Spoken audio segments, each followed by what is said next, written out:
My breathing as bad as Paul's. Not quite.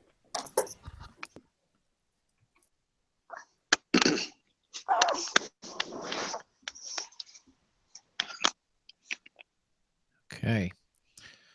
For those of you checking us out on Facebook, bear with us for 1 second. We're about to share out a link where you can actually call into the show. So I feel like the lighting is very poor in my area. I feel like Yeah. You just Turn some lights on. like crime interview. yes, muffle my voice. I'm doing mine from a teepee. We're gonna do ours from a teepee today. Inside the teepee. The silhouette of your big round head is so funny. You look like a Teddy Graham. Maybe I'll keep it. Now I'm gonna turn some lights on. Hold on.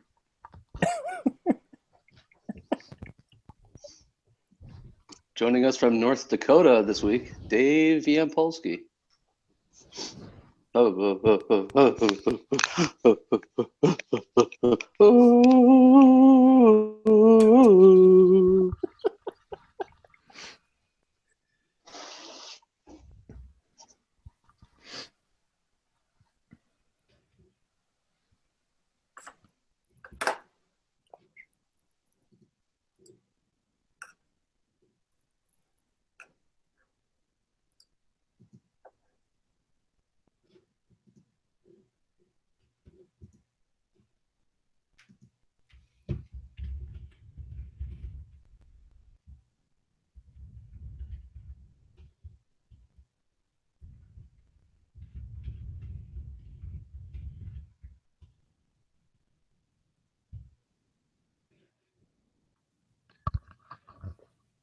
Does anybody else find irony in that if you're watching the Facebook Live thing, you're watching Jeff type? If anybody would like to call. Damn right. Damn right. All right. Let's do it. Okay. Let's see if they can turn two. There's one. And there's two.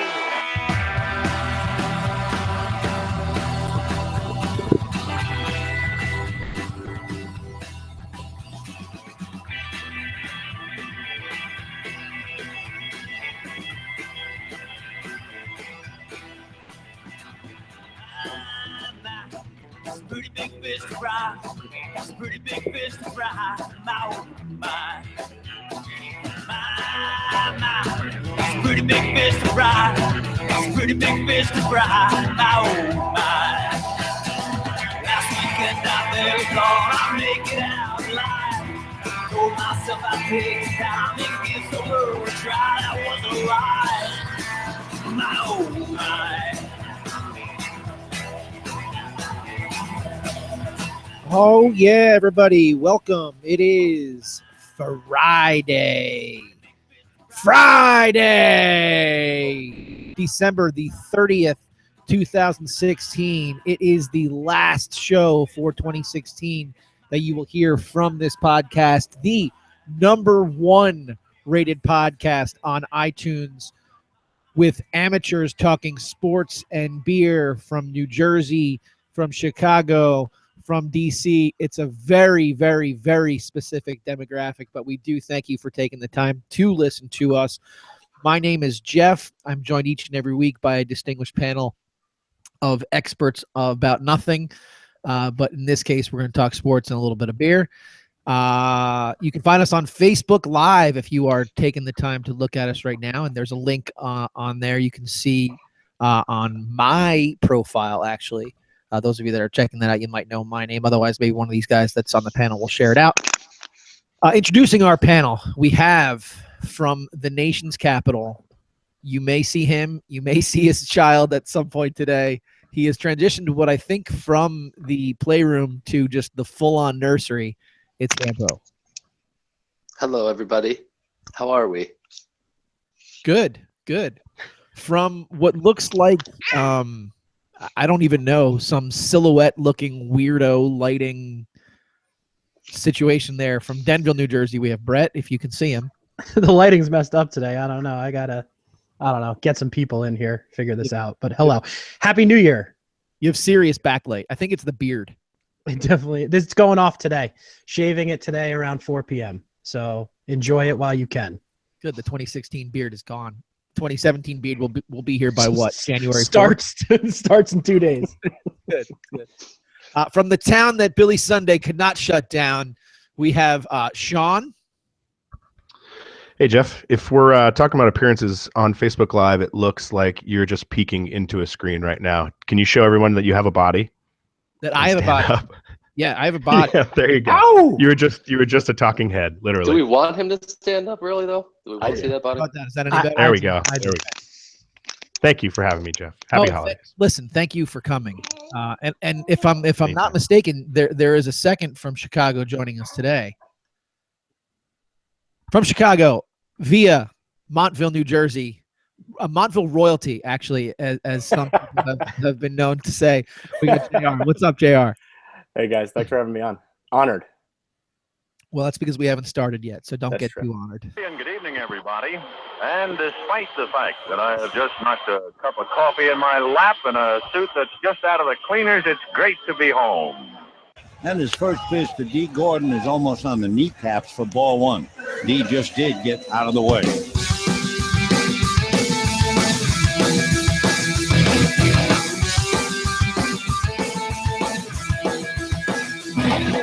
It's the first pitch. Okay, so first pitch this week will lead us into our first topic of this week. And, every year around this time, there are plenty of entertaining college football games going on. And so I was doing a little bit of research, and I was convinced that there would be a Diet Shasta Orange Bowl, but I guess that's too close to the Orange Bowl, so they didn't actually roll with that this year. But I did find some of the more entertaining college bowl games. There's actually, for those of you that are not, for anybody that's not Sean, there are these games that you probably didn't know existed, which is the New Mexico Bowl, which ironically New Mexico is playing in, which is crazy. There's obviously the St. Petersburg Bowl, which anybody would be happy to be invited to. The Quick Lane Bowl, which is always a good time. So my first pitch this week is not an uncommon statement coming from me. There are way too many stupid postseason bowl games for college football. There's absolutely no reason why we need bowl games, just to have postseason play. We've added the playoff. It exists now. The top 4 teams are in that playoff. If you wanted to have bowl games to round out the top 10, I would have less of a problem with that. But you've got teams that are 500 that are playing in bowls, and it's bad football. And so I don't really see the need for it. I don't like it. I haven't watched more than 2 minutes of a single bowl game prior to what we're going to see over the next couple of days. And I think it's a huge money grab for these colleges and for these sponsors to put a very, very poor substandard product on the field. And so that is my first pitch today. Anybody have any reflection on that at all? The St. Petersburg Bowl in Russia? Yes. Vladimir Putin does the coin toss, Perfect. and everybody loses. I disagree. I disagree strongly. You probably expected that, but I think there's actually been a lot of great games. Even the Boston College Maryland junior varsity game was pretty good this past week. And if we didn't have these kind of bowls, we wouldn't have storylines like the one that came out of the Belk Bowl, which was that Out of what? the Belk Bowl. Oh, okay. That's what I thought you said. I just wasn't sure. Yeah, a fine retailer in the southern region. They gave out a shopping spree to their store, and a student athlete from Arkansas was suspended from the game because he shoplifted from the store, the sponsor that he was actually playing in the bowl. That was super impressive when I read that story. It was a You can't write that. $450 gift card. It was a $450 gift card. Right, he stole $240 worth of extra stuff. That's like 2 aisles of the store. You would not have that, Jeff, if we did not have bowl games. Jeff, I agree with you, buddy. It's a cash grab. It's silly. I don't care what team just won their bowl game to go to 6-7 on the year. It doesn't really provide anything interesting to me. I am, and I'm sure we'll touch on this, shortly coming up. We're talking college football. I am super excited for the meaningful bowl games, and those I totally get behind. But this is just ridiculous, man. I'm with you. The Birmingham Biscuit Bowl. Is that a thing? It probably No, is. I hope. That was a Bama linebacker's quote as to whether or not he would sit. He said, "No, man." I'm paraphrasing. He said, "We're playing for the national championship. We're not in the Birmingham Biscuit Bowl or the Raging Cajun Bowl." But that says something when you say that name, and I'm like, wait, is that a real bowl? Because I don't even know. But that's the It's lunacy. fun for the players. I think it's fun for the players. They get a trip out of it. They get a rewarding end to what should be good season if you're over 500. I like it. I like seeing a lot of football. I think they do it right. In that, like, there's constantly football on. It's the closest thing you kind of get to a NCAA tournament, but it doesn't build towards anything, to your point. So I get the frustration in that some of them don't matter. I think a lot of them have been devalued since the creation of the playoff. The Rose Bowl and all these other bowls meant something before the playoff was created. So Well, I think it's not that some of them don't matter. It's that most of them no longer matter, right? I mean, well, they matter to the student athletes and the teams playing in those games. But I do agree, a little bit of money grab. I still have a lot of fun watching them. I'm probably in the minority just because I'm a fanatic. But yeah, I agree with you, Sean. Dave, does your daughter have anything to say about that? I mean, I keep muting because she's got so much to say for a 3-month-old. It's insane. we do have a very she strong hates 3-month-old demographic. I know. She hates the bowl games that have sub 500 teams. It doesn't make any sense. Why That's is garbage. 5-7 Miami playing 6-7 Mississippi State? Who cares? Except for you when you want to bet a couple bucks on it. Well, that's right. That's the only reason. That's how you make it interesting. According to Sean, it's good. It's good for the student athlete. No, the only student that what athletes it's who about? benefit. No, the only ones who benefited were the Bahama Bowl. They got to go to the Bahamas. Yeah, that's a good point. Hawaii Bowl. Yeah. I don't know. I think I have less of a problem with those bowls than I do as like just the random like GoDaddy bowl. Like it's just such a money grab, like the clear money grab from so many people, and we just like, no, it's for, and you're like, it's for the student athletes. It's not for the student athletes. It's for whatever sponsors that they're putting forward for it. That's it. I love it. Those kids aren't going pro. They're not jeopardizing their careers. When BC won against Maryland, by the way, let them take each other's heads off. It's great. That is the one thing I do agree. I do agree we should let them take each other's heads off. That was actually the tagline for that bowl game. It was like BC Maryland, let them take each other's heads off. Bleed. They sold T-shirts. That was really what it boils down to. So, all right, let's go through some bowl games that actually matter, shall we? I mean, we spent some time trashing some of them. I know, Sean, you defended them. So here's a couple games that you don't have to defend. All right. So I'll default to you as our college football expert. Let's start with the Orange Bowl. What do you got on the Orange Bowl? Yeah, this is going to be a fun one to watch, man. I know FSU and Michigan have had some interesting seasons, a lot of drama and conversation with Florida State towards the beginning of the year. Michigan throughout the season and towards the end on whether they should have been in. But I think Florida State has made it a good run towards the end of the season. They won 6 out of their last 7. Nice win against Miami and a close one versus Clemson. But the Booger Eater's out for blood, man. He got snubbed. He feels like he should be in that playoff, and he's going to pull out every trick in the book to just blow out Florida State. I think you look for Jabril Peppers to do just about everything on the field. He hasn't spoken too much about the NFL and has been focused on his game, which I can really appreciate. But I think the Wolverines are like I said, the Booger Eater is going to do it all. Wolverines 125-35 over Florida State. That's a very high score. It is, but that's a big line. He's ready to kill, man. He's going to do everything he can to embarrass somebody in this game. What is the line on that game? Yeah, do you know? I don't. I can find it in a minute. Because apparently, if the over is 150, you apparently take it and run. Take it. It's free money. It's an inside joke, Jeff. It's an inside joke. I'm just saying. Take it. Always take the over. You know, I haven't watched the Knicks with any passion on Christmas Day. We're not on basketball. We're going to get to basketball. I hadn't watched it with any passion. You ruined that for me. Anyway, college football. I'm sorry. I ruined it for you. I tend to agree, though. I think this is like Harbaugh's got no other platform, right? So this is his platform. This is his national championship. Oh yes. So not only is he using it to prove that Michigan is elite and deserve to be in that playoff, whether you agree with that or not, that's his opinion. But he's also probably using it as a huge recruitment tool. Like, I'm going to drop 60 on Florida State in this bowl so you can come to Michigan. Absolutely. You know, move on. Sugar Bowl. Sugar Bowl. This one's a little less interesting, to put it lightly. Both teams struggled early in the season, both Auburn and Oklahoma. This one's a 3-point spread. I know Vegas is good and Oklahoma doesn't like to play defense, but I don't think it matters. I think Baker Mayfield and the punk that he is will show up, put a lot of offense up. I've got Oklahoma 47, Auburn 38. 47-38. So yeah, high scoring game, little defense being played.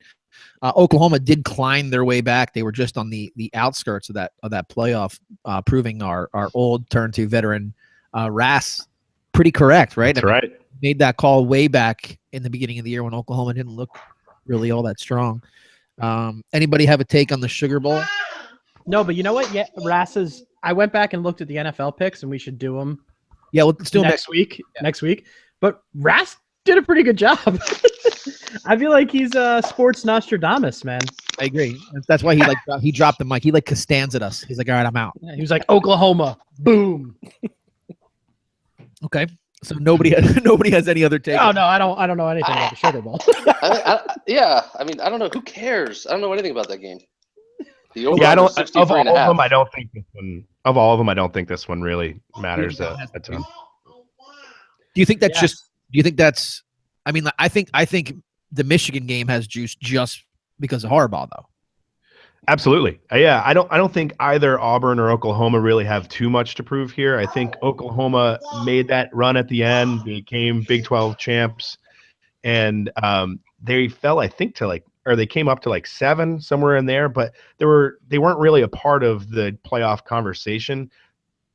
Michigan was. So I think that's where some of these really matter. Like, if you want to move on to Rose Bowl. Unless Dave's daughter has something to say. Listen. The other daughter chimed in here. Paige is very vocal, and she likes Michigan -7. That's good. Okay. She's going against the family there, though. That's like a Fredo move on her part. Yeah, you don't want to do that in this household. You do not root for blue. No, go green. Go green. Go white. Wow. But you move into the Rose Bowl, you got USC, Penn State. Those are two teams that were a part of that playoff conversation. USC maybe a little more undeservingly because they had 3 losses, but Penn State, a part of that conversation. Both of these teams, I think, have something to prove. I think maybe we can call this Penn State's true test, maybe. I don't think Penn State's very good. I don't either. I agree. I don't either. And they're going to be tested a lot by USC's talent, particularly in skilled positions on the edges. Adoree Jackson is a playmaker, and he's gonna make life difficult for Penn State. I think this is a showcase game for a lot of USC talent, and I don't think Penn State's that good. If they can pull this one out, maybe I'll become a believer. But I think a lot of people from the state of Pennsylvania are probably heading out to Pasadena and will probably be very disappointed when they leave and head right to the dispensary and treat their depression. But that place is so good. I don't think they make this work. I think USC, they're not going to blow the doors off them. I think it's going to probably be within a score, but I don't think Penn State's defense can handle, like I said, that the skill position players like Adoree Jackson on USC. Even with the ghost of Joe Pops, you don't think they can make that happen? Rass is making a comeback on the show. Right. Never discount Joe Pops. Full disclosure, I am throwing Rass under the bus right now because I sent him an invitation just like I did to the rest of you to the broadcast today, and as you also, I was like last one of the year, and I'm thinking to myself, oh, Rass will definitely jump on. Rass didn't jump on. No, he might be at work. It's very possible. Not at work. He works in Manhattan. Nobody's at work in Manhattan right now. Chris Pepe is at work in Manhattan right now. That is true. Money making Manhattan. Hey, Sean, did I see that Rose Bowl ticket prices were higher than the playoff game prices on StubHub or secondary market or whatever? It could be. I mean, it's not a USC home game. They don't show up. USC fans don't really show up to games anyway. But LA I imagine, don't show up. yeah. But I believe Penn State's probably going to be really well traveled. So I can see that happening. The Rose Bowl is also one of those stadiums that like you as a college football fan, you want to go to. So I could see a lot of Penn State people flying out there and again being very disappointed when they leave. What do we think about the Goodyear Cotton Bowl? So we got Wisconsin versus Western Michigan. Western Michigan's really the main storyline here. It'll be interesting to see if they can step up when it quote matters in a major bowl game. They've been a lot of fun to watch. They put up like 500 yards per game. They beat 5 bowl-bound teams this year. I know you don't really care about the other bowls, but I guess it depends on what bowl-bound means. I mean, bowl-bound, they're not beating teams that play in the Fiesta Bowl. They're beating. I got an offer to go to a bowl this year. I didn't even play any college football games. Somebody offered me to go play. Well, to be fair, you're so incognito right now that on offense nobody can see you to cover. Smoke and mirrors. But they beat 3 Power 5 schools. You got to give them credit. I think. Can you name those schools? Northwestern, Illinois, and the third one escapes me. So 2 trash teams in the Big Ten. Northwestern wasn't trash. Yeah, they just beat Pitt. Oh yeah, Pitt, amazing. Who beat Clemson? Darrell Rebus was actually lined up for Pitt this week. They were like, yeah, you can't be any worse than what we have. Come on back. So anyway, they've got some decent wins. They are undefeated, as well as Bama. They're the only 2 in the country. They play Wisconsin.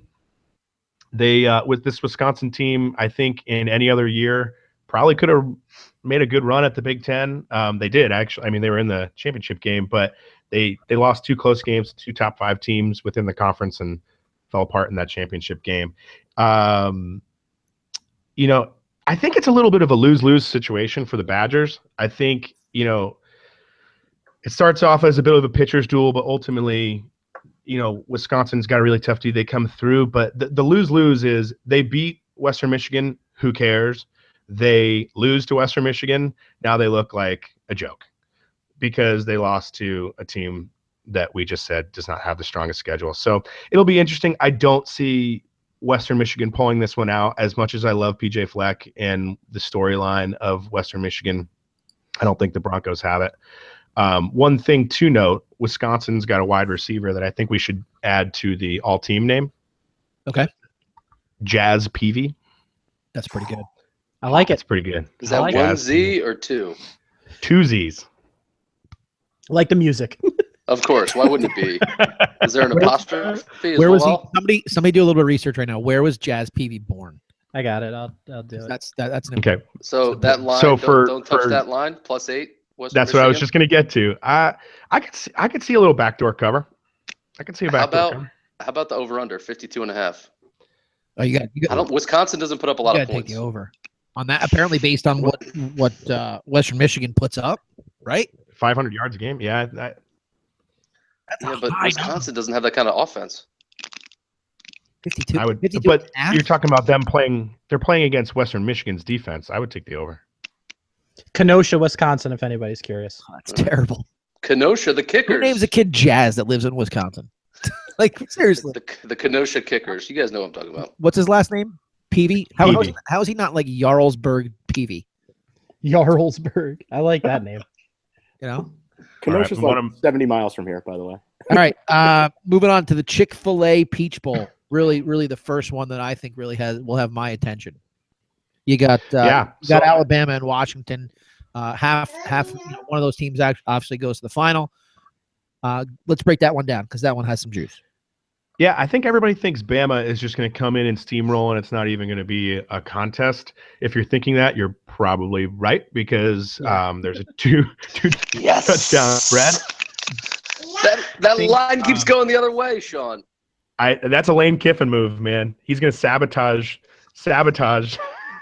Sean, did you see that left him again? They left Kiffin. The bus. I didn't. Oh, yeah, the bus left without him again. Bus left without Kiffin again. Like, that's not intentional. I know, that's right? Nick Saban, hurry, he let's go. was Get out of running here. out of Nick Saban's daughter's house. He was like, oh, I'll be right there. Chasing the bus. So I think this will actually be a little closer at the start. I think Washington head coach Chris Peterson's really good. He's known for a lot of trick plays. So fun fact, he was actually the coach that called the Statue of Liberty play at Boise State to win the Fiesta Bowl. He's done a lot of fun things on offense. I think you see a little bit of that early because they're going to need some help early. But in typical Bama fashion, they're going to pull away. They're going to wear down what's a pretty good Washington defense, and I think you'll see some blown coverage and some big plays probably early third quarter that just that turns this into a snoozer towards the end. I've got Bama 36, Washington 17. 36. Oh, I love it. You saw that a couple of times this year from Bama, though, right? Like that the game would wear on, and eventually they were just like, "No, we're just better than you, so we're just going to beat you now." Like that's it was. You know, I've made this comparison a bunch. It's very akin to some of those Patriot games that you'll watch. You know, if they don't blow you out, they're better than you, so they'll just wear you down. It's a definite coaching philosophy that I think Belichick and Saban share. Must go all the way back to those dominant years in Cleveland. I think you're right. The analogy that a lot of people use for Bama is that they're a crockpot team.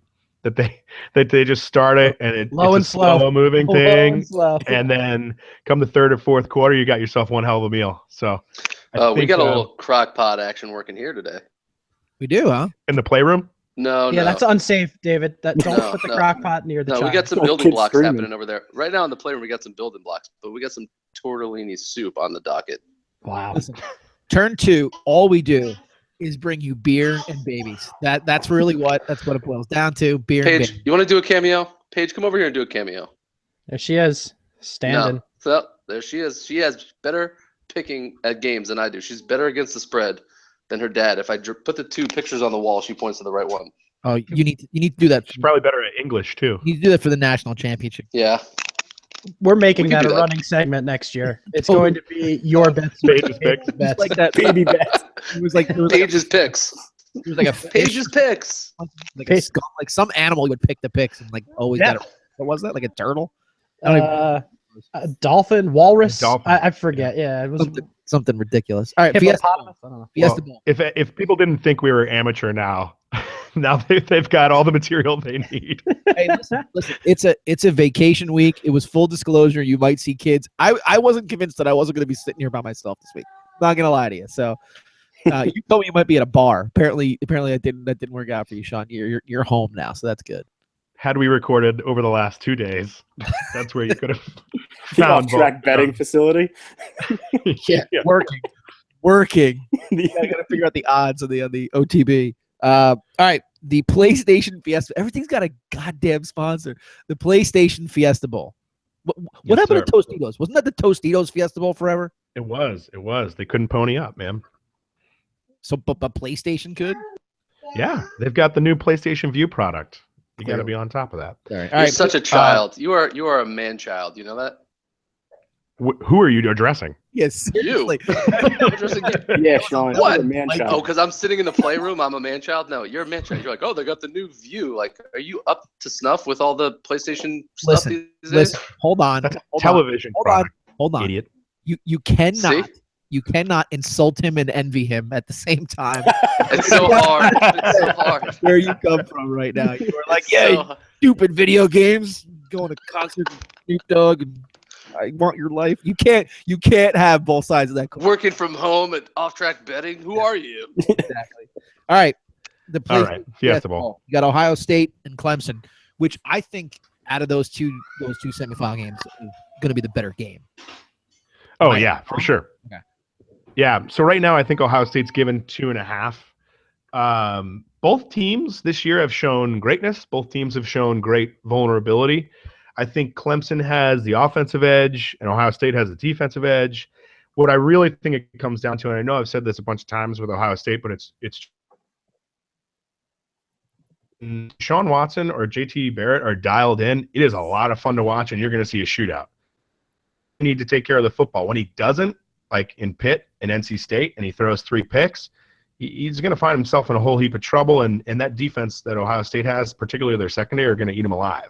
But he doesn't do that all that often. On the other side, when the wind blows in the wrong direction, or JT Barrett, better known as the Benjamin Button of college football, does his best Eli Manning impression and throws the ball to the other team a lot, Ohio State's going to have some trouble.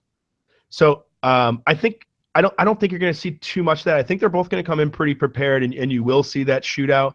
While Ohio State has a great team, they basically wholesaled everybody from the NFL draft, and they don't have a ton of experience in these types of games. So I'm going to give it to Clemson, again, in a shootout, 42-38. 42-38. Do we have any idea what the line is on that game? Two and a half. What's the over? 58.5. I would take the over all day. Soaring by the over. That's good. Interesting. I don't know. Clemson's burned me on the over a few times this year. But you're thinking a lot of high scoring stuff. Then is what you got here. I love how I do. Yeah. I love how with every single one, Sean gives his analysis, and then immediately we turn it to gambling lines. We're like, that's great, Sean, but what is the point spread? Because someone needs to bet. Well, let's be fair. I mean, anybody that's not invested in either of those colleges, I don't bet on any football at all. But the majority of the country that watches football probably does, right? I mean that's not. Yeah. I would say 51% of the football audience has some money on the game in some fashion. I think that's out of control. No, I think that's pretty standard. So, and it doesn't even have to be like gone through some crazy website or something. You and I could be sitting down watching the game and be like, "Y'all, right? Put $20. I'll take Bama. You take Washington." That's because you're not a real gambler. You're just like, oh, you want to put some friendly money on this? And nor do I ever want to be referred to as a real gambler. That's not a badge. That's not like I'm a real gambler. Bro, you're not a real alcoholic. Well, you might be with your 1,300 unique check-ins on Untapped. I like to drink a lot. So you are the reason on the back of lottery tickets. It's like, do you have a problem? 1-800-GAMBLER. Like that. They print that just for you, Yampo. Yeah, well, I actually give lottery tickets to my family in their stockings too. Nice. Santa Claus does that. You don't do that. Yeah, dude. No, I do the stockings. Santa does the presents. Get it right, Jeff. Hanukkah Harry brings some stuff too. Joni won 15. Dad lost 300. Actually, Dad did lose $315 last week. Yeah. 150 on the Giants, 150 on the Knicks. The best is full disclosure. During the Knicks game, I told Yampo to take the Knicks in the over, and they hit the over, but they didn't win the game. And they made that run. He's MFing me the entire time because they look like trash. And then they make that run to tie the game, and I'm like, yeah, what now? And he's like, all right, there's a Venmo gift coming your way if they win this. I was totally ready to prepare. Give him a vig. All right, so according to what I've broken down there, then it looks like you've got Alabama and who in the final? Alabama and Ohio State? Clemson. Clemson. You picked Clemson in the last game. Okay. So let's not break that down yet as to who you think's going to win that game. Does anybody see the playoff going any different way? Bama, Ohio State. Yeah, I have Ohio State over Clemson too. So you both think Ohio State beats Clemson. I'm actually kind of surprised at you, Sean, that you didn't go with Ohio State. Did you think you were going to get crushed if you did? No, I don't. I honestly think there are bigger gaps in Ohio State's plan. Like, look at the Michigan game. They should have lost that 10 times. Like, they got lucky to be in that scenario. They probably shouldn't be where they are today. I think I just think Clemson brings a lot of experience. I think you're going to see a rematch of last year's national championship. It's going to be another good one. Will they revoke your Urban Meyer fan club card? Yeah, good one. Yeah, but Sean, you could say the same thing about Clemson too. I mean, against NC State, NC State missed a field goal at the end of the game that would have won the game. You can make that argument. Yeah, I think as far as being in the playoff. Yeah, I mean they were 4 feet wide of being out. Well, they got iced. Well, yeah. Wait, they had to drink a Smirnoff? Way to bring it back together, Yampa. They got butt iced is really what it boils down to. That's delicious. All right, so we'll let it play out, and we will see what goes on with the college football games. You heard here, you've given all of your opinions, so bet away. NFL. Yeah. The AFC playoffs are clinched. There's some seed shuffling that can be done. You got New England, Oakland, Kansas City, Pittsburgh, Houston, and Miami that are in. Breaking my heart that you got Miami in, but that's okay. What do we think in the AFC right now?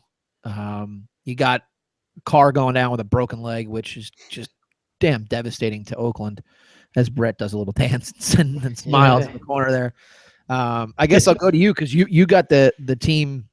That's the 1 seed right now that you follow. So what's your take on the AFC playoffs as you see them right now? It's weird. I mean, we know, from the show here, I've been on Oakland early, since week 1, week 2. I've loved them. And now, it's starting to get close and you see the Pats and Oakland battling the 1 and 2 seed. Now I'm like, I don't want to play Oakland, but it is devastating. You're right, Jeff, what happened to Carr.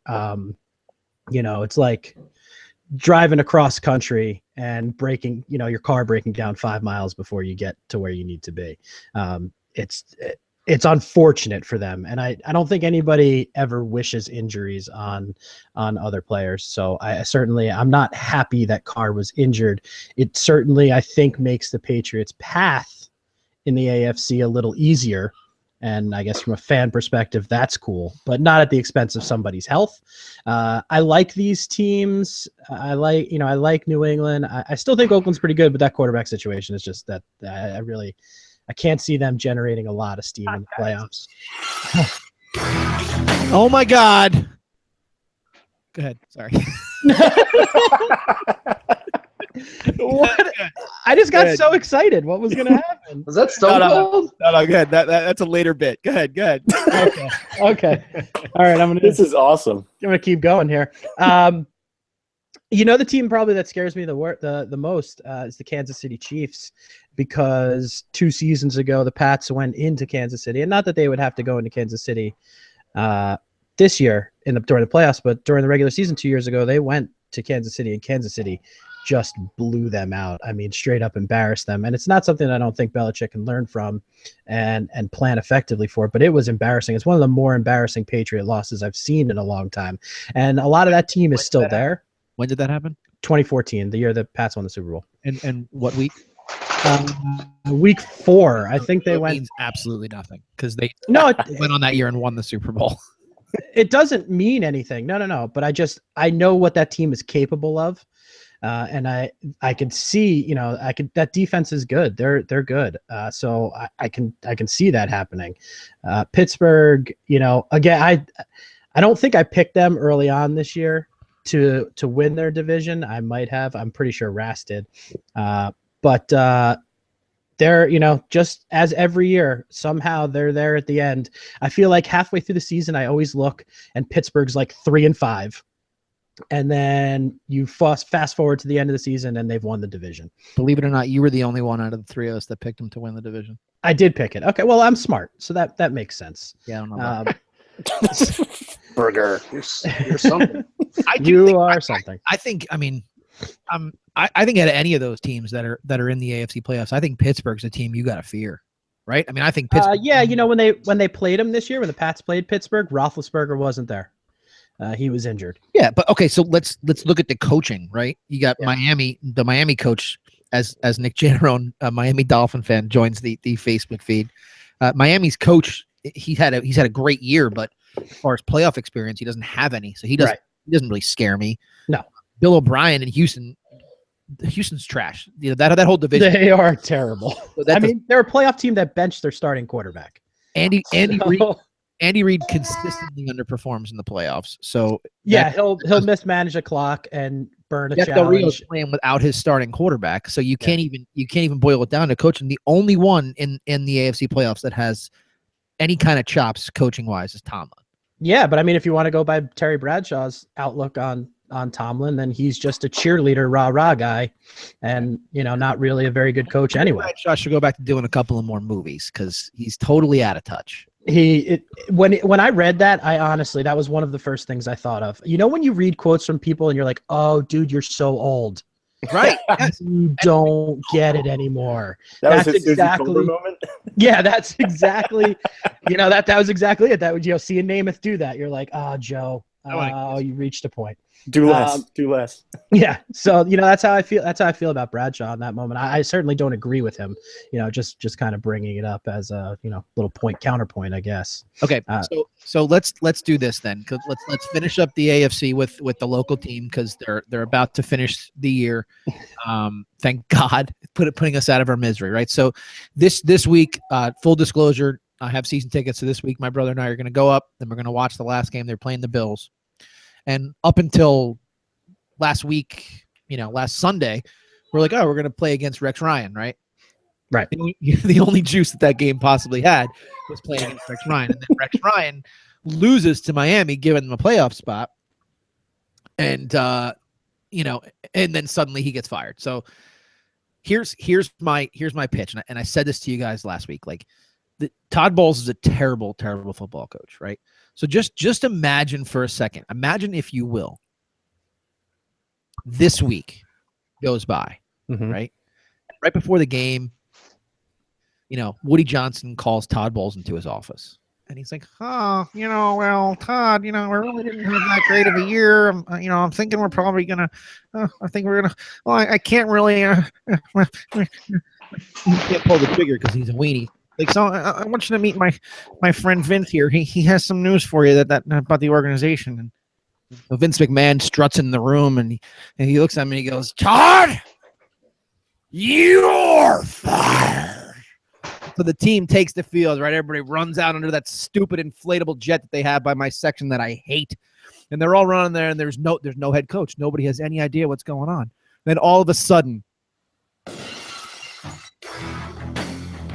the music hits, glass breaks. The huge, stupid, inflatable jet gets popped as the glass breaks. And in a black sweater vest, strutting his way onto the field. 10 pounds heavier. 10 pounds heavier. Comes onto the field, the return of the new head coach of the New York Jets.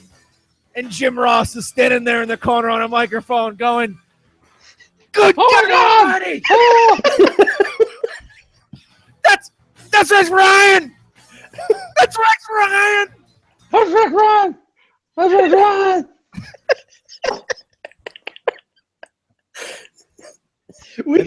And that right there. So was that the bit? That was the bit that you were queuing up earlier?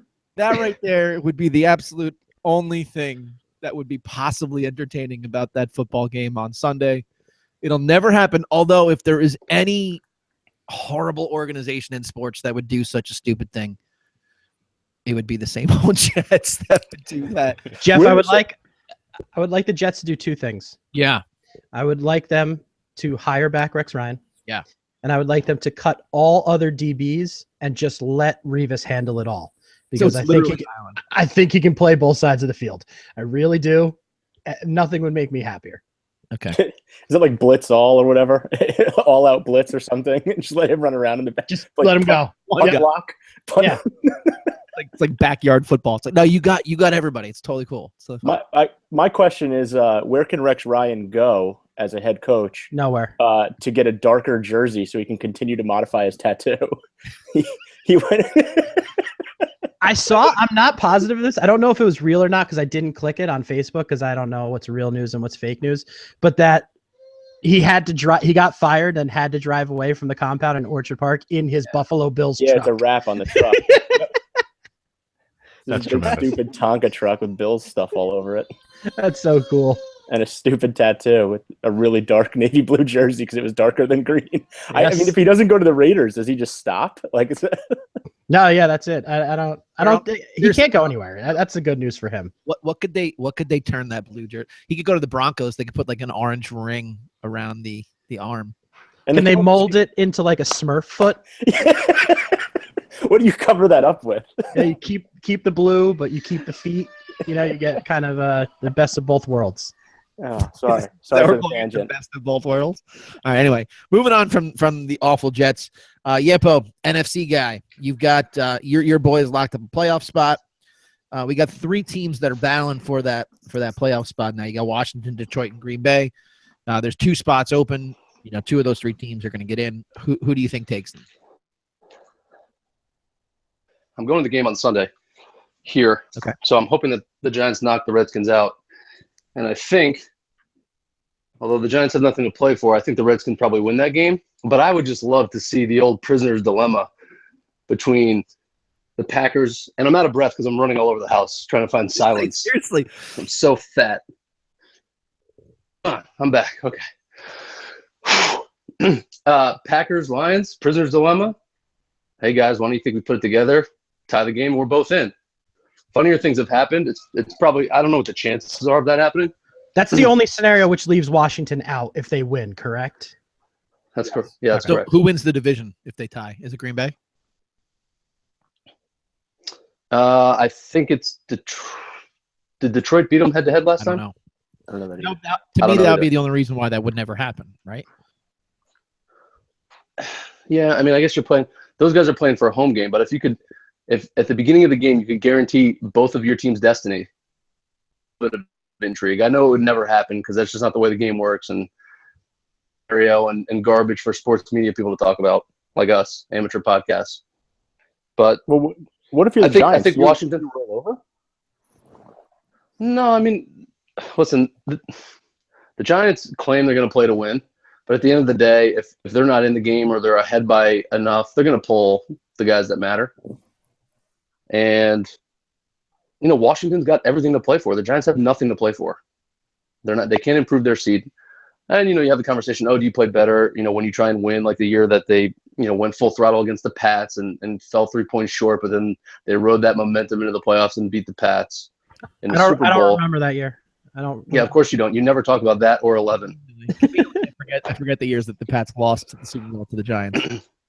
I don't know. There's so much back and forth. I mean, what do Brett, what do you think about that? I mean, that whole resting your guys versus playing your guys, that whole spiel. I mean, I think guys get hurt when they're not playing full speed or not playing the game without thinking about things. My experience with watching my team, my coach doesn't really rest players all that much. And one thing that I think, and I don't think a lot of people talk about that still bothers me till this day, is Belichick took his foot off the gas the last 2 games last year, and it cost them the number 1 seed, which means they had to go. Yes, Sean, my coach, that cost the Pats. They had to go into Denver for the AFC title game, and I think that game could have been very different up in Foxborough. So, there's 2 sides to this. Injuries. Do you want to go out there and play in a quote unquote meaningless game? And all of a sudden, Eli, who's never been hurt in his life. Oh, don't do it. Somebody comes and Lawrence Taylor's him, and his leg's broken, and now you're in trouble. Oof. You don't see it happening. The chances are small, but that risk is there. So do you want to protect your investment? For you to refer to it as Mo Lewis is him. That's what I would prefer. And Mo Lewis is him, And which then worked out way better for me. and then he becomes the greatest quarterback that ever lived. That'd be great. Listen, I think it. Go ahead. Go ahead. No, I think at the end of the day, the Giants probably fall short. They're not trying to win that game. This is the Redskins Super Bowl. They need to win every game moving forward. Yeah. So I think the Redskins win, and I think Detroit probably gets pantsed. I mean, Green Bay is on fire. I was impressed by Detroit I was impressed with Detroit the first half against the Cowboys. I did not see them coming out scoring 21 points and both teams hitting the over in the first half. But All right. Detroit's getting Riddick back too. We'll see. We'll see. After this week, we can do some playoff matchups and really break down what the NFL is gonna do from here on out. And thank God we won't have to talk about the Jets anymore.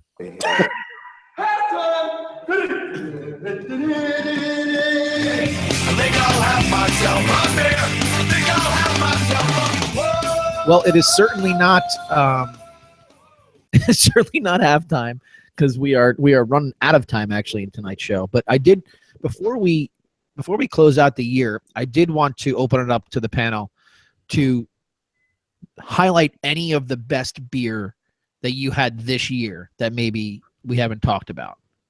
I could take this. Yeah, one. no, I totally. Yeah. I was actually going to. What do you got? I can throw it to you first. Like, is there anything that you had this year that you're like, wow, I never thought they could make a beer that tastes like that? Yeah. There's about 30 Miller Coors products that are Okay. a dead tie for first. Yeah. That's impressive. Miller to me. 64 is not on the list.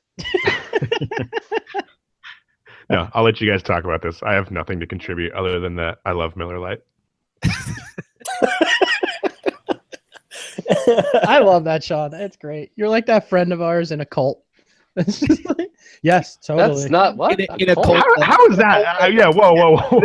I don't agree with. I never agree with Sean, but I'm going to agree with Sean on this one. Yeah, that is the Thanks, only, Yampo. that is the only answer right. That's correct. JR, you're a freshman to this podcast here, to this broadcast. Have you had anything to drink this year that surprised you that you'd like to share?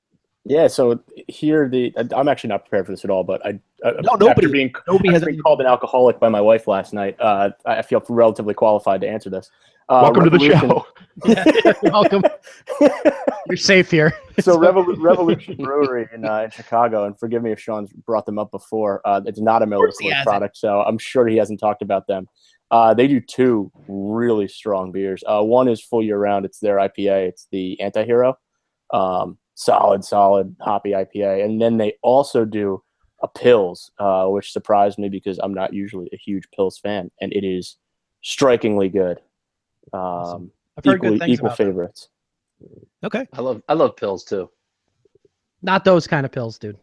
Oh, He means my pills. bad. He means a pills. Yeah. Good. Pills are good. Did we not talk about the fact that he's wearing a Charos shirt? Oh, sorry. Yeah, that's No, we did not talk about it. Big Kenny. It was my freshman time on the podcast. I had a little line I was going to do every time I said something, like JR's jumping in and then throw a question out or whatever. But I kind of sussed out on that. Kenny's cutting in. JR's jumping in. Yampo, should the Giants roll over? There will never be enough. You should have done. There'll never be enough Eastbound and Down references on this show. So if you ever feel like doing it, please do. Speaking of which, I hurt my nose. I'm kidding, Facebook. Jeez, I want to lighten up. Gosh. Kidding. First of all, if you want to mention that, where are your boys this week? Yeah, where's Milltown working? Oh, I guess they don't Milltown have is. jobs. Yeah, they don't have jobs. Those effing losers. Pathetic bunch of Milltown scum. They're probably drinking bleach. Wow. That didn't make the list. Yeah, but what have you had this year that you hadn't had before that you didn't know they can make a beer? I mean, I didn't know they could fit 20 pounds of pumpkin into a beer. Okay. That was pretty exciting. I've had my fair share of IPAs. Hence, I think I've probably gained since the start of the podcast 10 pounds.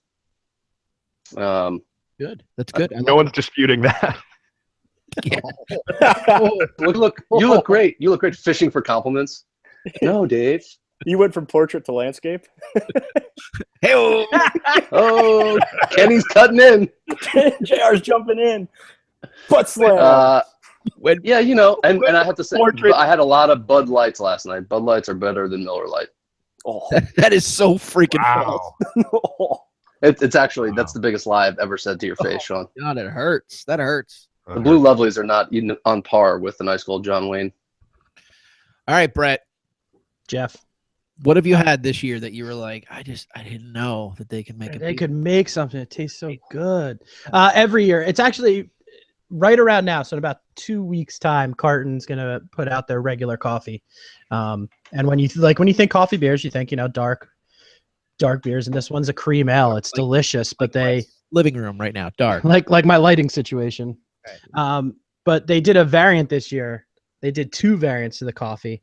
One was like a Mexican variant that they called Cafe Churro, and it had this like vanilla cinnamon layer to it, which was so good. And they did Irish coffee as well, but Irish coffee was just like taking their regular coffee and putting a little creme de menthe in it and calling it Irish coffee. But the Cafe Churro was the best beer I had last year. It just stinks because I had it last year, probably like January 25th. So the best beer I had was like 3 weeks into the year.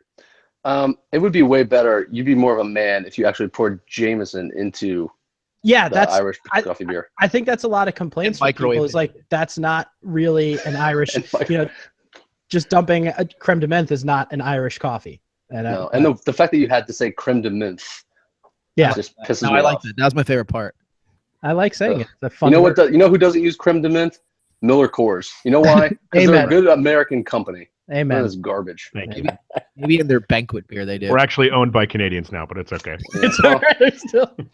listen, it's okay. My wife's American in spirit. American in spirit. Okay, so really quickly to jump off of your statement there about Carton, I have a Cane Mexican brunch that they bottled this year. I've had 2 bottles of. I have a bottle. Which I need to get my third. in my basement for Brett that may or may not disappear by the time. If I want my $18 Venmo back, then I might give that back to you. It's not a problem. So that was a pleasant surprise that they came across with those in the bottles this year. But by far the best beer that I had this year was a beer by the Stone Brewing Company called Jocovesa, which if you haven't had, you need to get next year when it rolls out. This right in the fall winter time. very beginning of winter. Yeah. Yeah, Xocoveza, Jocovesa. It's to be honest with you, as hyperbolic of a statement as it's exactly what Brett did every week when he did his beer review. I legitimately did not know that they can make a beer that tasted like that. It's very, very good. Can you say the name one more time? Props go out to the Stone Company, Jocovesa. It's a Jocovesa with creme de menthe. Jocovesa with creme de menthe. Doesn't he play for the Spurs? Yes, he's actually Greg Popovich's protege, Frank Jocovesa. His first name's Frank. Frank. Well, he's got Yeah, it. that's what you came up with. He's adapting. Not to the Frank? country. It's Jazz. Frank Jocovesa. Also born in Kenosha. Kenosha, Wisconsin. Jazz Jocovesa. I gotta have another kid. Jazz Jocovesa. That's such a good call. Good call. All right. Here's the deal. We're going to turn over the podcast to our hockey boys over here for a couple of minutes. They're going to break down the Centennial Games and the Winter Classic and any kind of other local stuff they got going on. I bring nothing to the table for this, so I'm going to go get another beer while you guys do that. So go ahead. Oh, you're drinking right now? Here's God, I'm what we'll jealous. do. I'm watering it up today. I think we're gonna let's give our newcomer, our buddy JR, some time to shine here. I know, Dave, I don't want you to be jealous. Don't worry, you can chime in and I'm talk good. hockey too. Nobody's upset. I'm just waiting for my wife to come tell me I need to come back downstairs. She's like, Dave, it's chaos down there. You gotta help me. JR, I know you wanted to talk about a couple of things. I don't know how much you want to touch on, the locals out here, the Devils and the Rangers, but I know we had a nice story last night with the Devils, beating the Caps, which was awesome. Yabo, I think you were at that game. I was there. Where you going? With Wood and Ovechkin getting, his autograph from him. So why don't you touch on that a little bit, JR, for us? Why don't you be the hockey guy, man? Lead us in with the locals, and you can, we talk about the Centennial Classic, we talk about the Winter Classic. Sure. It's up to you, buddy. JR's cutting in. ESPN. Yeah, Can we do the JR's jumping music? in. I don't have my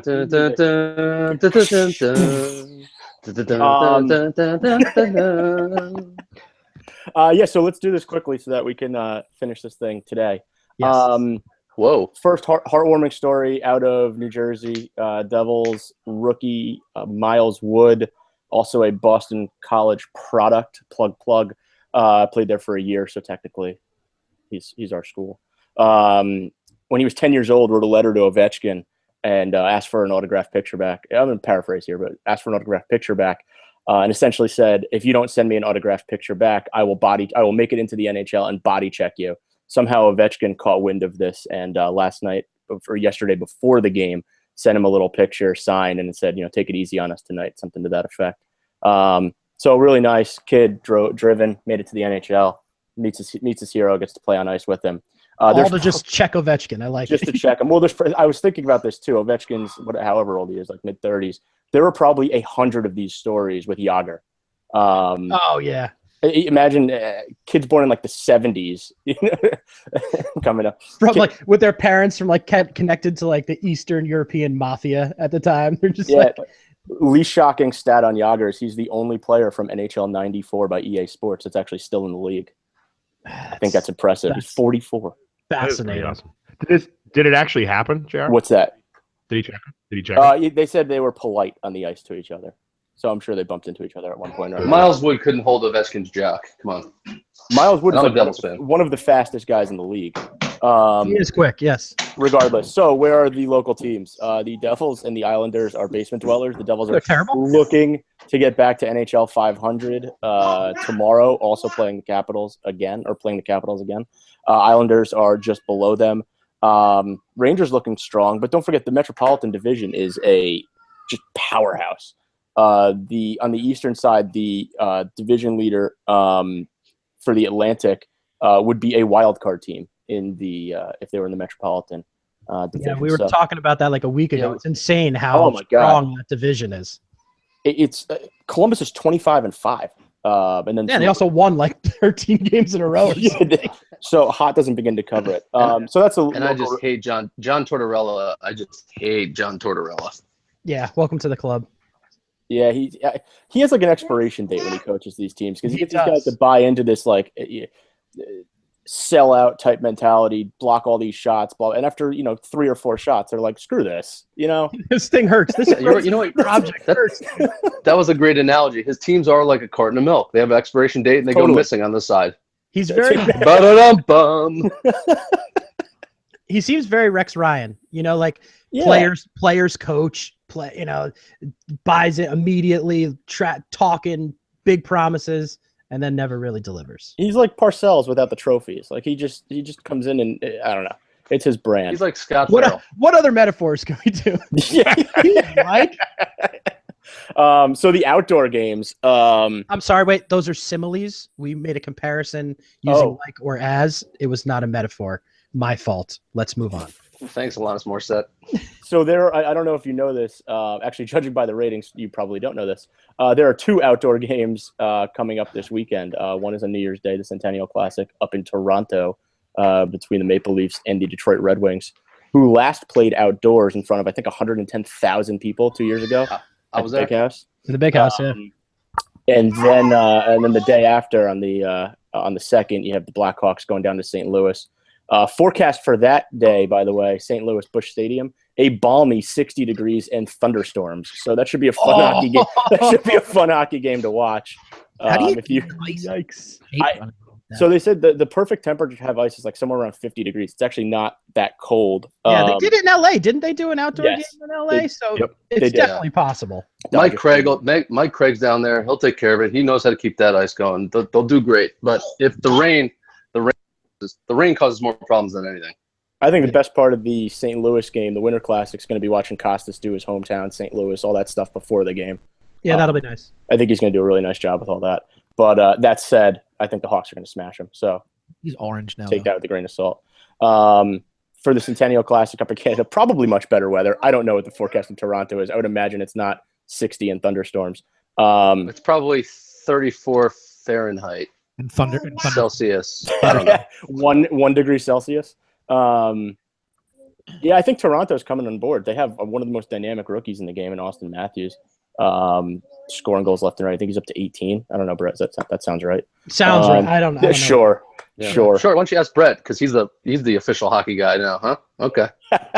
Your jealousy is palpable. Yeah, well, I feel like, I it'll feel like laugh. I'm getting cut out. You're not. Oh, Kenny's cutting in. Jr's jumping in. Hey, We're going to start slowly fading. We'll be like, yeah, Dave, don't come on next week. Just come on in like 2 weeks. Come on in 3 weeks. The Maryland We're gonna- market's strong. Yeah, so Boom. I will say. Speaking of basement dwellings, Jeff to chime in on the NHL. Right. Boom. I will say I think of the 2, the Centennial might be the more exciting game to watch. You have 2 teams who are out of the playoffs right now, but I see the Leafs winning and starting a little run, putting things together and making the playoffs by the end of the year. So only problem with that is we're all going to be watching football. That's why the Winter Classic is on Monday. that's a great point. All right. Except for Excellent. Canadian. Well, I loved your hockey breakdown, JR. It was way better than anybody we've previously had talk hockey. That's what I heard. particularly I heard there was a Yamamoto. vote. Rasiopo stunk. Rats is The really worst. bad at hockey. Paul was actually pretty terrible at it as well. So feel free, Jeff. I don't know what your point of of attack my- is here. One of my New Year's resolutions is to watch more hockey. That's actually when everybody else starts watching hockey is after the new year. Yeah. So I can have somewhat of a clue as to what the heck I'm talking about. I mean, look, full disclosure, I used to be a pretty big hockey fan. Like I have a Devils jersey. I remember going to games watching Stefan Sweater. Boucher play. You have a Devil's sweater. Sweater. It actually is a Big fan. because it's the red, white, and green. So it's the old school Devil sweater. So Dude, I mean, I got that sitting right here. I wore it last night. Well, I wore the hat. There you go. Nice. So I hope to bring a little. Okay, cool. Good talk, guys. See you out there. Next year. I also have a couple buddies at work that coach the hockey team where I work that want to jump in on some NHL stuff too. So maybe we'll do a whole NHL show next year. Yeah, good luck clearing that bar I just set. How's that sound? You will 100% be here for it. We'll do We can definitely count Sean out for that one. Yep. Yeah. Sean's got to bring the Miller Coors products to get us through the NHL show. So I do have a question. You mentioned Columbus, and I know they've been on a hot streak. Do you see that like just fading, or do you think they can keep up with it? Reversion to the mean. Who you asking? Yeah, who are you at? Oh, sorry, I took the question because I'm the hockey guy now. Yeah. We have a clear hockey guy, Dave. Let him answer. Yeah, The question was for JR. I think they'll take the 1 seed, but I think they'll fizzle a little bit, which is interesting because especially the last few years, you've seen the 4, 5, 6 seed. I'm sorry, 6, 7, 8 seed teams come in with momentum and continue playing hard. Like the upswing into the playoffs is arguably more important than what you've done the first 36 games of the year, 35 games of the year, whatever. Best part of hockey. That's the best part is that the playoffs, anyone can. It's like the NBA 1 versus 8. It's a rollover. The Right. 8 seed's not winning. They're not even coming close. unless the Kembe Mutombo's on the team. Yeah. Unless. I do. I mean, two major gripes with the NHL, and one of the reasons they're probably struggling. Well, in my opinion, at least struggling for ratings a little bit. The lockout shortened season when it was only like 46 games or 3 a week. The players hated it. It was the greatest thing to ever happen. I liked it. Watching it. Obviously, I'm not getting hit with I'm not getting hit with a 1x3 frozen piece of rubber all the time. Dave is. I am all the time. And it's not a hockey puck. Well, what is it, Sean? Follow up on that terrible joke. Stupid. No, I think we all got it. I'm pretty Yeah, sure. no, I know exactly what it is. He doesn't Oh, know. okay. The former hockey guy's not too with it. Now, And, do you say the shortened season because every game mattered at that point? Yeah, the entire. I mean, right now we're 35 games into the season. That'd be 10 away from the end of the season. That's that was great for me at least. Now the problem with it was the playoffs. If you're going to the Stanley Cup, you can essentially play like 28 more games than another guy. It wasn't great for me, JR, because I lost my job. Well, way to bring Comfortable laughter. I'm kidding. I didn't lose it. I just left. I couldn't wait. Couldn't sit around waiting for these guys to figure it out anymore. It sounds like you lost your job. Yeah, Sean, I know how to make you lose yours. Wow. Okay. I'm gonna fly to Chicago and I'm gonna plant your fridge full of Bud Lights, and you're gonna accidentally grab one and drink it on air and go into your employers. I think you should drive to his house and fill his refrigerator full of Bud Lights, and then we should throw it off the roof of his building. should I have not done as well? If I did less well, would Yampo not be homicidal right now? No. I'm definitely not homicidal. No, I'm glad we have more hockey people, because it gets a little odd when Brett and I are just talking, because Brett and I talk all the time about hockey. Yeah, The only strange thing is now we don't have alcohol to blame Yampo's off-color comments on it. It's just Yampo being Yampo is really what it boils down. Yeah, it's not good. No, Yeah, not so much. Are we done with hockey? Yes. I think so. Sure. All right, we're not going to do basketball because I've had enough. But I do want to discuss the fight that's happening tonight. We don't do hardly any MMA on this podcast, but I think we'd be remiss to discuss the fact that traction that the UFC has right now is Rousey. He comes back tonight. He's fighting against Nunez, who's 13-4 for the bantamweight title. I can't think of any other athletic endeavor where somebody who just gets their ass kicked, like seriously gets their ass kicked, and then sits out a year, can come back and their first thing back is to fight or compete for the title. Anybody here legitimately watch any MMA? Let's get that off our chest right now. Full disclosure, I've never paid for and never seen any UFC, MMA, NWA, NPW, NPR, whatever.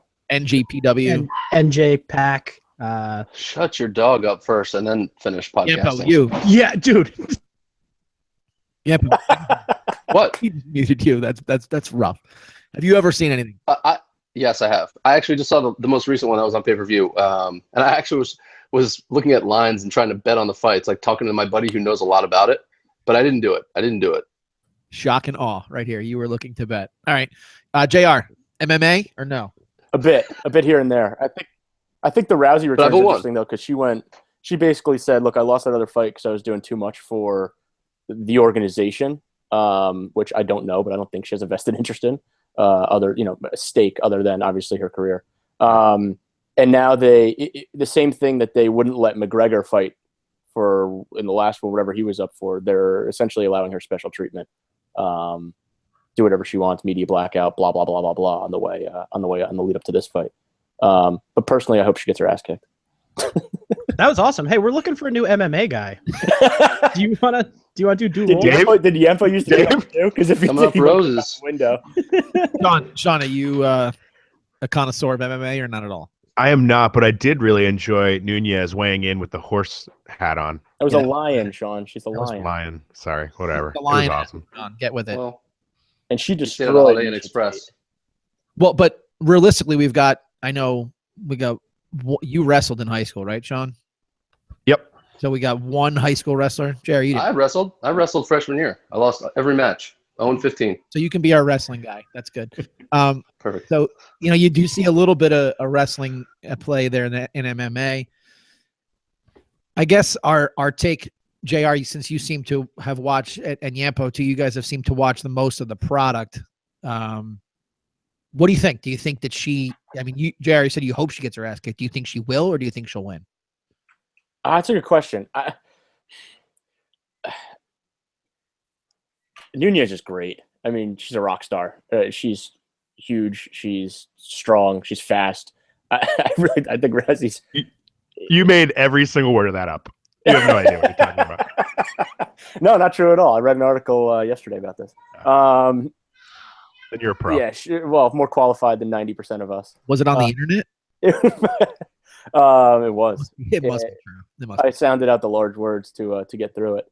She, I don't know. Rousey supposedly cut. Her conditioning was supposed to be incredible. She's supposed to. Yeah, she's supposed to be ready to rock. Zero mental distractions other than her brain being rattled loose a year ago.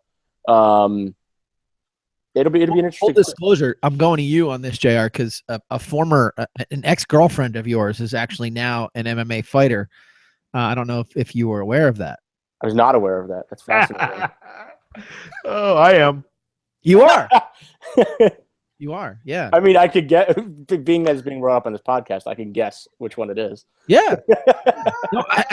No, and I hope she listens. So we're bringing it up, Vicky. I hope she's a listener. I was actually going to try to get a hold of her today to see if she had any input on the whole thing, but that would have been 1,000% more qualified than what we just bumbled through. Than any of us. The Yeah, real she's a question, good fighter. She's got good conditioning. I heard she's cut up. The better question is, could anybody on this podcast beat Vicky Scatini in a fight? And I don't think the answer is yes. No, I'm telling you no. I think she'd beat but I could beat Bubsy though. What's her last name? It's not Skip. It's not that. Yeah, whatever. Yeah, you know what? I'm done today. See you guys later. I'm done. Have a great holiday. I think that's actually gonna wrap us up for the year. So he actually left. He did. Which is good. He's left like 6 times. That is true. He's been in and out. Bubsy. Yeah. JR, thanks for popping on, man. Thanks Hopefully for having me, guys. 2017, you can kind of jump on as you see fit. For those of you that did take the time over the last, I guess it's 4 or 5 months to listen to this nonsense, we do thank you. Please continue to share away. You can find us on iTunes, Turn 2 Podcast. You can social media, Facebook, Instagram, Twitter, Snapchat, which Brett manages with, just reckless abandon. I have posted one snap. Very good. And it disappeared. That's your New Year's resolution is more Snapchat for Turn 2. So We'll do. Thank you, everybody, for taking the time. Those of you on Facebook Live, much love. Sean, anything you want to say to close us out? No, all good. JR, Happy New Year. last words? Taylor, you want to wave? Wave to everybody. My wife just got here. Hi, Taylor. Hi, Taylor. T. She came in just Hurricane T. Just in time for the MMA ex-girlfriend Just in time conversation. for the ex-girlfriend MMA conversation, which is She's solid. super intimidated right now. Do we want her to jump on real quick and talk about JR being an alcoholic? Oh yeah, Taylor, you want to mention me? Let's save that. That's a good 20, 30 minute intervention next time. Yeah, we'll do that. We'll do that with the All NHL show. Be good. Brett, last words for 2016. No, hope you guys have a safe and happy new year. And I got a crying baby and a barking dog, so I got to go tend to them. Sounds awful. Good stuff. Good stuff. Desperandum, dear lady. Across the desert lies the promised land. Goodbye, Mrs. Gloop. See ya. You, auf Wiedersehen, Gesundheit, farewell.